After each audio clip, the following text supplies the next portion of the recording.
کہ میرے نزدیک آپ سب میں سے کامیاب وہ ہے، اور میں اس کو اپنی کامیابی سمجھوں گا، کہ آپ کسی بڑی اتھارٹی میں ہیں اور ایماندار ہیں.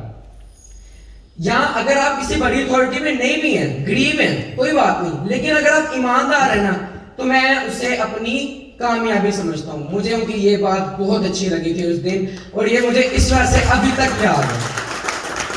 اور یہ تو ٹیچرز کی بات ہے نا، پھر میں اپنی مینجمنٹ کے بارے میں بات کرنا چاہتا ہوں. مینجمنٹ پہ میں سب سے بڑا جو میں دل سے شکریہ ادا کرنا چاہتا ہوں وہ مس ماریہ اور میم سمیرا نوید کا ہے. بیکاز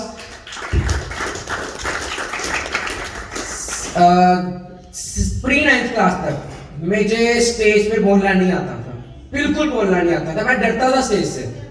لیکن پری 9th کلاس میں ایک واقعہ ہوا، ادبی مقابلہ جہاں چاہ رہے تھے ہمارے اسکول میں، تو مس ماریہ نے میرا نام جو تھا نا اسپیچ میں لکھ دیا. میں ان کی جا کے ان سے کہا کہ مس نہیں، میں نے نہیں کرنی اسپیچ، یہ وہ بہت کہا. یہاں تک کہ میں نے یہاں تک کہہ دیا کہ میں نے اسکول ہی نہیں آنا، جو کرنا کر لیں. میں نے ایسے تک کہہ دیا. بٹ پھر جب میں گھر آیا انہوں نے بہت زیادہ انسسٹ کیا تھا مجھے، تو میں نے اپنی والدہ سے کہا کہ اس طرح انہوں نے نا اسپیچ کا مجھے کہا. اسپیچ کا موضوع سر چودھری محمد اختر صاحب پہ تھا. تو ہم لوگوں نے رات کے 11:30 بیٹھ کے ریڈی کی، اسپیچ لکھی. اگلے دن میں آیا اسکول تو بہت گھبرا رہا تھا، بہت زیادہ، مطلب ٹانگیں کانپ رہی تھی میری کہ اسٹیج پہ مطلب چلنا مشکل ہے میرے لیے. تو مس ماریہ آئیں، انہوں نے مجھے کنسول کیا، انہوں نے کہا کہ آپ جا سکتے ہو اسٹیج پہ.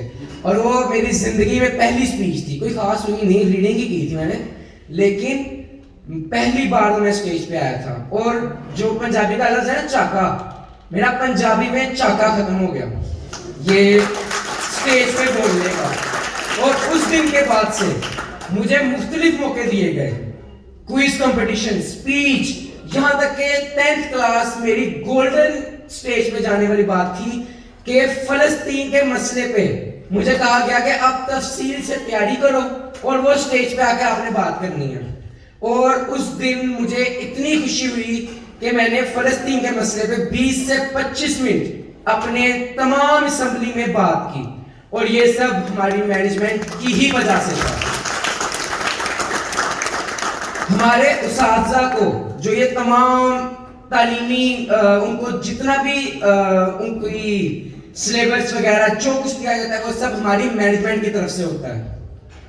اور میں اس کے لیے تھینک یو کہنا چاہتا ہوں اپنی مینجمنٹ کا، سب سے پہلے اپنے اللہ کا، پھر یہ پلیٹ فارم مہیا کرنے والے شخص ایز اے اسٹوڈنٹ سر حاجی چودھری محمد اختر صاحب کا، اور پھر اپنی مینجمنٹ کا، اور پھر اپنے اساتذہ کرام کا، جنہوں نے ہمیں کانفیڈنس ڈیولپ کرنے کے لیے ہماری اخلاقیات پہ، سچائی، ایمانداری، ان سب موضوعات پہ انہوں نے ہمیں تیار کیا کہ ہم لوگ اپنی جب پریکٹیکل فیلڈ میں جائیں تو ہم لوگ دنیا کے کامیاب ترین اور ایماندار ترین لوگ بن کے واضح ہوں.